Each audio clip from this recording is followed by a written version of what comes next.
नमस्कार, मैं हूं अंकुर और आप देख रहे हैं सत्यहिंदी.com। एक नजर डालते हैं अब तक की सुर्खियों पर। सीरम इंस्टीट्यूट ऑफ इंडिया ने शुक्रवार को कहा कि bill and Melinda Gates foundation और गावी वैक्सीन अलायंस से कोविड वैक्सीन की 10 करोड़ खुराक के उत्पादन के लिए $150 मिलियन की रकम देगी। वैक्सीन की इस खेप का उत्पादन भारत और अन्य विकासशील देशों के लिए 2021 तक किया जाएगा। कंपनी ने एक बयान जारी कर कहा है, एस्ट्राजेनेका और नोवावैक्स की वैक्सीन की कीमत $3 प्रति खुराक तय की गई है और ये 92 देशों को उपलब्ध कराई जाएगी।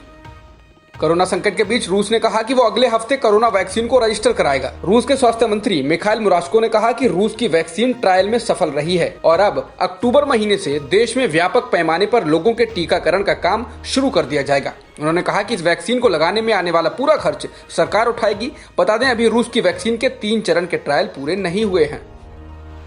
हरियाणा के पानीपत ग्रामीण से भाजपा विधायक महिपाल ढांडा कोरोना पॉजिटिव पाए गए हैं। विधायक ने ट्वीट कर बताया कि पिछले 2 दिन से तबियत खराब होने पर मैंने कोरोना टेस्ट कराया और रिपोर्ट पॉजिटिव आई है।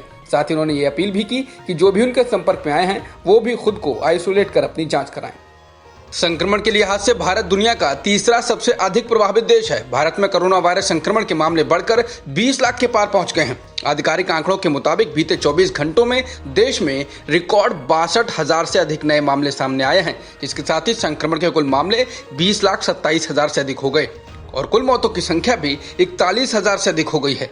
बीते 20 दिनों में संक्रमण दोगुना हुआ है। ये दर अमेरिका और ब्राजील की तुलना में भी अधिक है।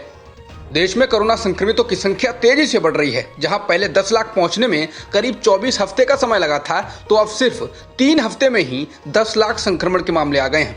भारत में हर 2 दिन में 1 लाख संक्रमण के मामले आने लगे हैं।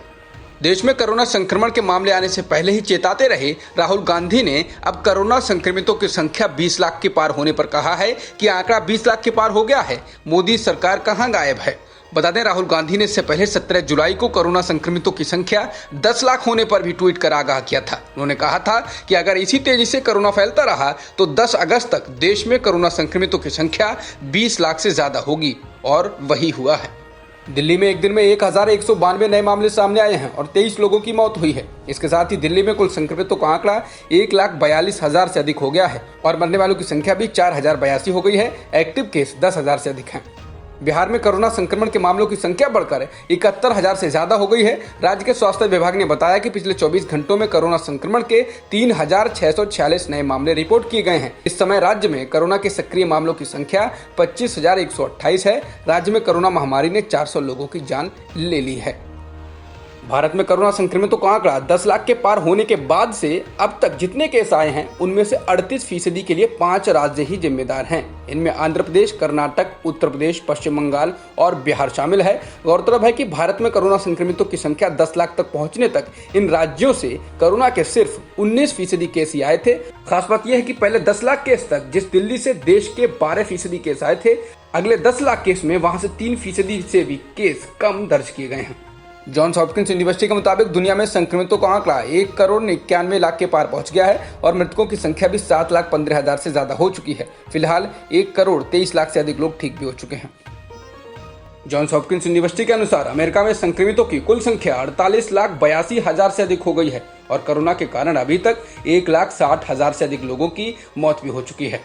वहीं ब्राजील में भी संक्रमितों का आंकड़ा 29,12,000 से ज्यादा है और 98,000 से ज्यादा लोगों की जान भी जा चुकी है। अब तक की खबरों में इतना ही।